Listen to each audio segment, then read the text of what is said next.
Intrinsic value is also called as asset backing और net asset method. Intrinsic value को asset backing और net asset method भी बोलते हैं. It assumes that the company is wound up, so assets are taken at the realizable value. वो क्या assume करता है that company जो है वो wind up होने वाली है और assets are taken at the realizable value and liabilities at realizable value due to outsiders is deducted. पहले हम लोग एसेट्स देखेंगे, एसेट्स को रियलाइजेबल वैल्यू पे लेंगे, उसमें से लाइबिलिटीज़ जो है वो रियलाइजेबल वैल्यू से डिडक्ट करेंगे. जनरली फॉर्मूला क्या होता है, net assets minus net liabilities.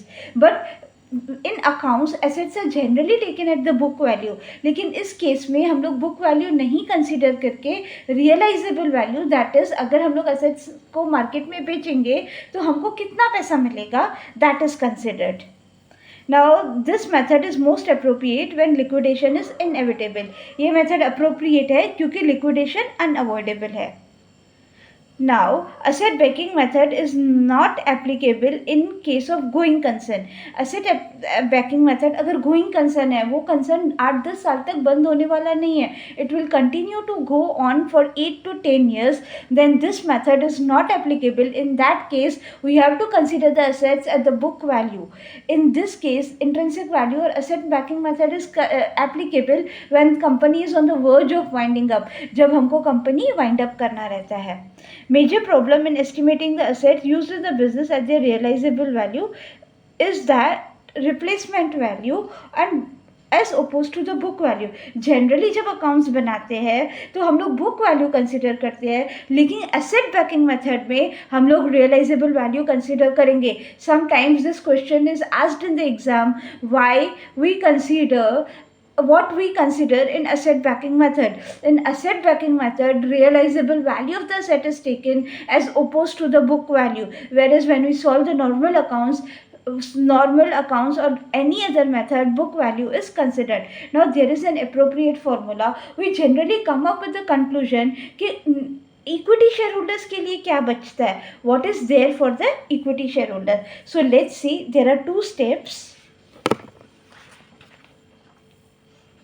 Now net asset available for the equity shareholders. Net assets जो equity shareholders के लिए available है. Goodwill at market value of the non-trade investment. पहले goodwill आएगा, जितना कंपनी ने goodwill maintain किया है. non-trade investment रहेगा, कंपनी ने कहीं किसी शेयर्स में इन्वेस्ट किया रहेगा, कहीं किसी और कोई शेयर्स में, कहीं किसी बॉन्ड्स में इन्वेस्ट किया रहेगा.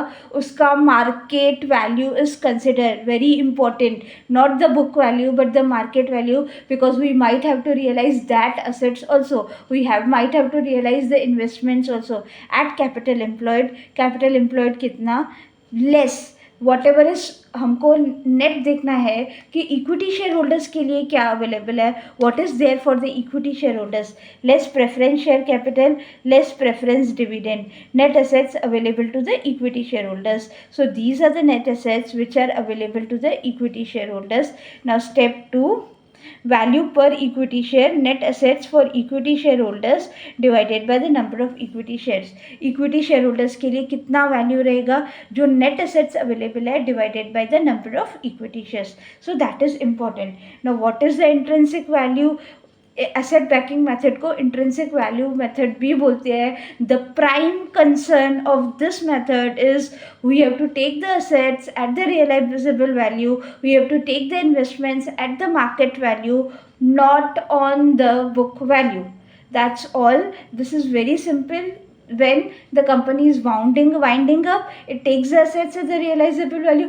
Maybe book value is not available, book value is not appropriate, क्योंकि कंपनी को 10-15 साल हो गया है, अभी हम बुक वैल्यू कंसिडर नहीं कर सकते हैं.